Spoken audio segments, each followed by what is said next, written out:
The candlelight trembled in the cold draught of the attic studio, casting long shadows across the cracked wooden floor.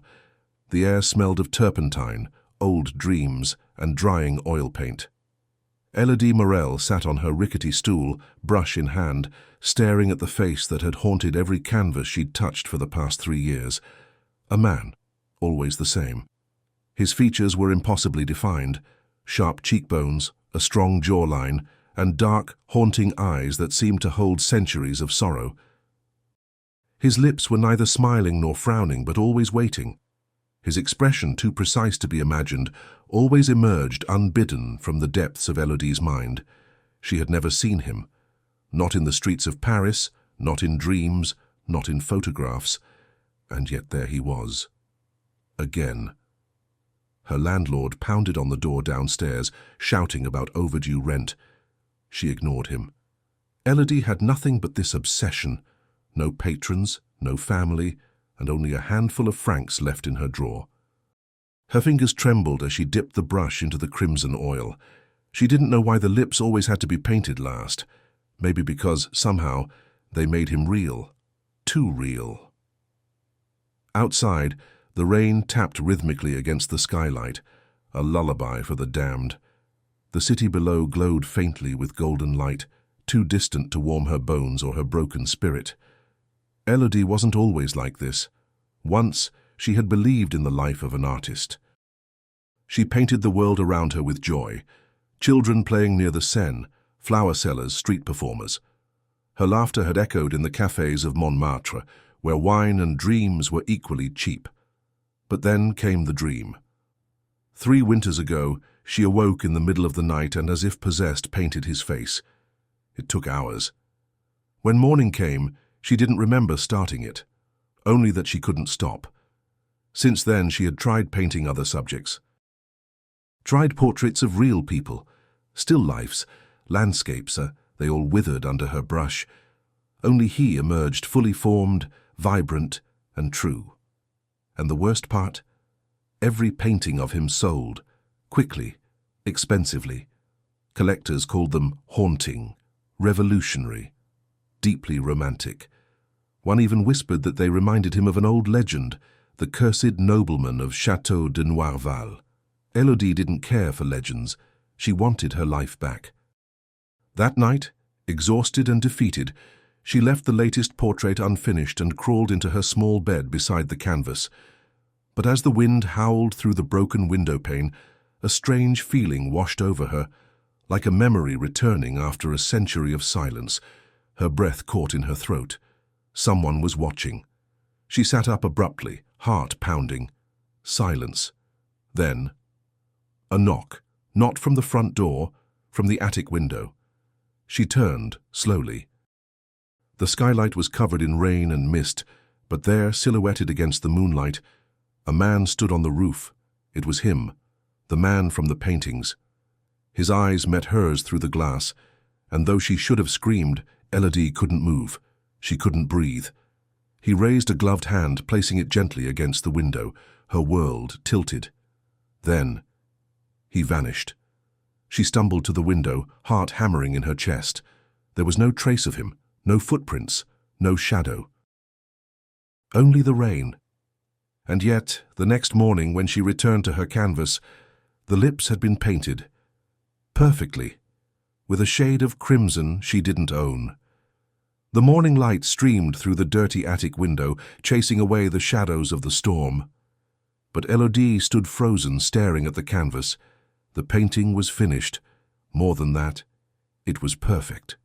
The man's expression now held a quiet intensity, as if the act of completing his lips had awakened something dangerous or divine.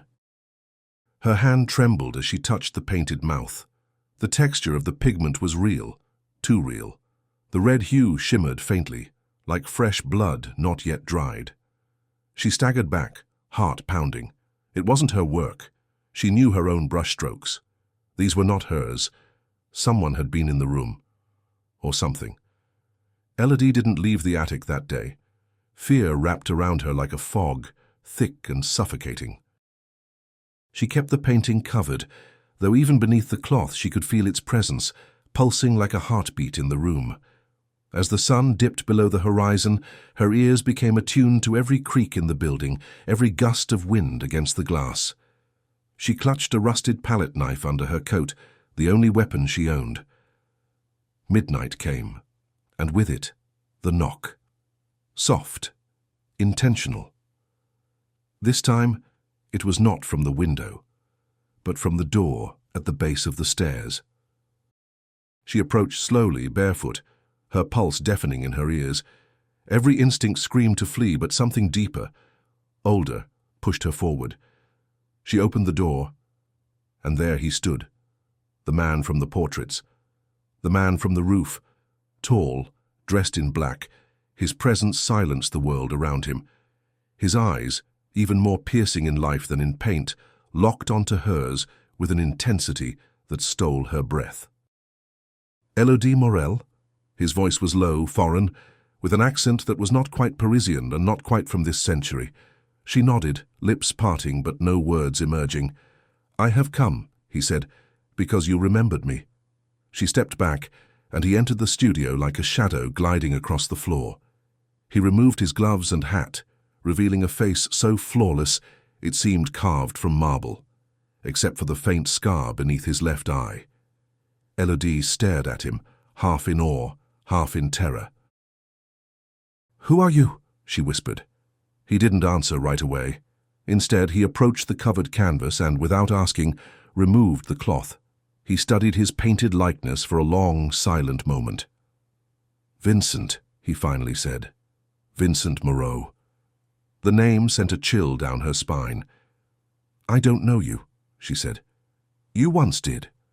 Long ago." Elodie laughed, nervous and sharp. "You expect me to believe we've met before, in another life?" Vincent turned to her, eyes glowing faintly gold in the dim light. "I don't expect you to believe anything, but you are the one who called me back. With every stroke of your brush, you summoned what was buried." She shook her head. "No, this is madness. You painted me, dozens of times, without ever having seen me. How do you explain that?" Elodie faltered. Her knees weakened, and she collapsed into her stool. He approached slowly, kneeling beside her. "There is a reason you see me," he said gently, "and a reason why you cannot paint anything else." Her voice cracked. "Then tell me. Tell me the truth." Vincent's eyes darkened. He took her hand in his, cold, ancient, and firm. "The truth, Elodie, is that you loved me. Once. And because of that love, you paid a terrible price." He rose and moved to the window, gazing out into the Parisian night. "I was cursed," he said softly. "A century ago. I have walked the shadows since, waiting, watching, and every lifetime I seek you, always you." She stared at him, disoriented. "Why me?" "Because your soul remembers mine," he replied, "and because only you can break what was begun with a kiss and sealed with blood." The candles flickered violently, though the air was still. Elodie felt her heart tear between disbelief and recognition, as if something deep within her was awakening from a long, sorrowful sleep. Vincent turned to her, his gaze unreadable. "But there is danger in remembering," he said, "and worse in forgetting." He stepped toward the door. "Tomorrow I will return.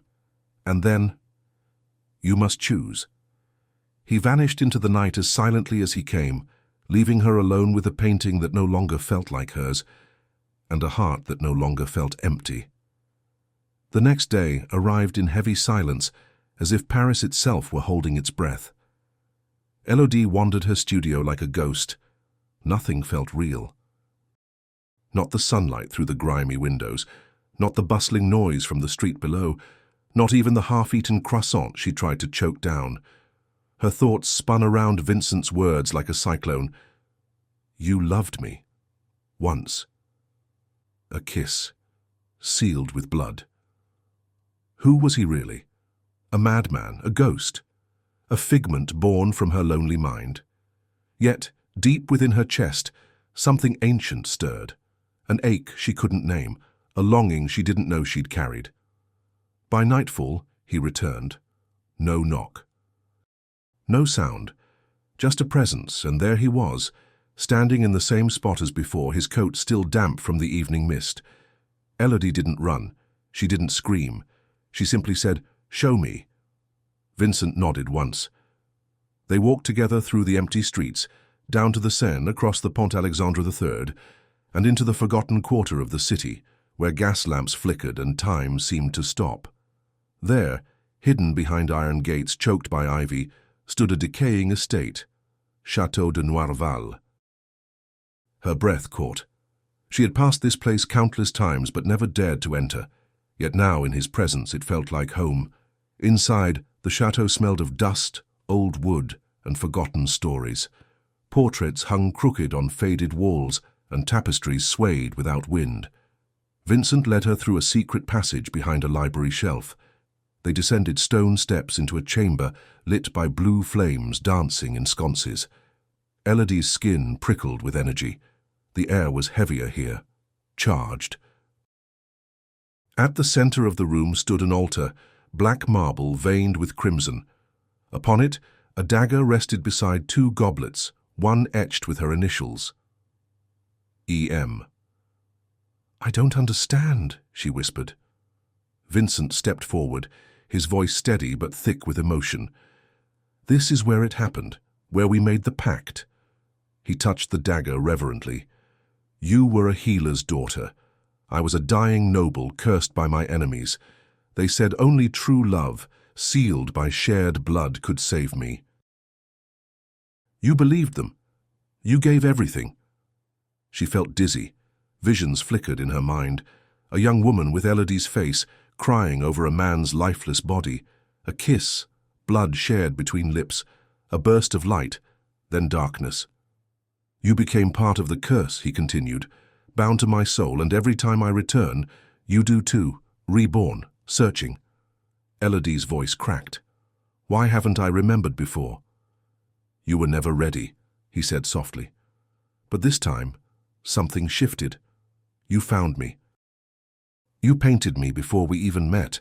Your soul reached for mine." Tears welled in her eyes. "And now, what happens if I remember everything?" Vincent stepped closer. "Then you will have the power to free us both, or doom us forever." He extended his hand. "I can show you what you've forgotten, but it will cost you. The pain, the love, the loss, you'll feel it all again." Elodie hesitated. She stared into his eyes. They held centuries of sorrow, but also hope. Slowly, she placed her hand in his. In that instant, the room vanished. She was no longer Elodie, not exactly. She stood barefoot in a meadow, bathed in moonlight, dressed in white, holding Vincent's face as blood trickled from her lip. The taste of iron, the thrill of love, the terror of sacrifice, it all came rushing back.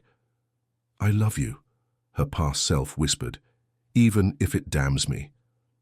Then, a blade, a betrayal, screams, and darkness.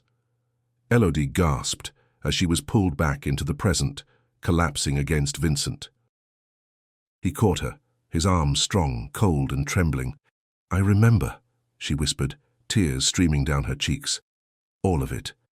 Vincent rested his forehead against hers. "Then we are closer than ever. But the final choice remains." She clutched his coat, heart aching. "What choice?" He stepped back, sorrow in his eyes. "To break the curse, you must paint one last portrait, not of me, but of yourself." Elodie's breath caught. "Why?" "Because your soul is the key," he said. "Your love. Your sacrifice. Your truth. And if I can't..." Vincent's eyes flickered with pain. "Then I vanish. Forever." Elodie sat in the attic, the canvas before her as blank as her trembling hands. Vincent stood silently by the window, watching the dawn creep slowly over the rooftops of Paris. His eyes glowed faintly in the light, like embers fighting not to die out. It had been 3 days since they returned from the chateau. 3 days of remembering. Of rediscovering a love that once defied death itself, but now it would all come down to a single act, One final painting, not of Vincent, but of herself. The brush felt heavier than it ever had. This was not about technique, not about form or light or color. This was about truth, her soul, her heart, her pain. She dipped the brush in the oils, hand shaking. With the first stroke, a wave of emotion flooded through her, the memory of their first kiss, the first betrayal, the first death. With every line she painted who she truly was, the woman who loved a cursed man, the woman who once sacrificed everything, and might have to do so again. Vincent didn't speak. He didn't guide her. This was her moment, her choice. The hours passed like seconds and centuries. Time warped around her as color and light bloomed onto the canvas. Her face emerged slowly, not perfect, not serene, but alive, haunted, brave, whole. When it was done, she stepped back, breathless. The self-portrait stared back at her, and in her painted eyes burned the memory of 1,000 lifetimes. Vincent approached. He looked at the painting, then at her. "It's done," he whispered. Elodie nodded. But something was happening. The air around them shimmered. The attic shook. The painting began to glow, and not with fire, but with soul. And then Vincent cried out. He fell to his knees, clutching his chest. "Vincent!" She ran to him, but he held up a hand. "No, it's breaking," he gasped. "The curse, I feel it, loosening." Tears streamed from her eyes. "Is it working? Are you free?" But his body had begun to fade. Slowly, his form turned translucent, like light slipping through water. "No!" she screamed, clutching him. He touched her cheek, voice soft and breaking. "This was always the price. One of us must go, for the other to live." Elodie shook her head.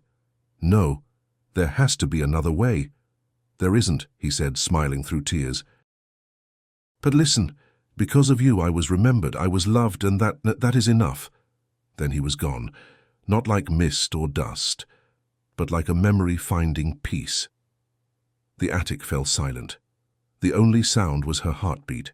She sank to the floor, cradling the brush in her hands, sobbing like the world had ended. And in a way it had. But then the portrait began to change. Her painted eyes shimmered. And in their reflection, she saw him, smiling, alive. A year later, Elodie's self-portrait hung in the Grand Palais. Critics called it the soul of Paris. None knew the truth, that within its layers lived a love that had crossed centuries, defeated death, and chosen remembrance over oblivion. And every night, when the gallery was empty, her painted eyes would glow, just for him.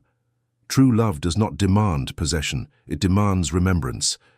Sometimes, the most eternal act of love is letting go. But love that transcends lifetimes is never truly lost. It simply waits to be reborn.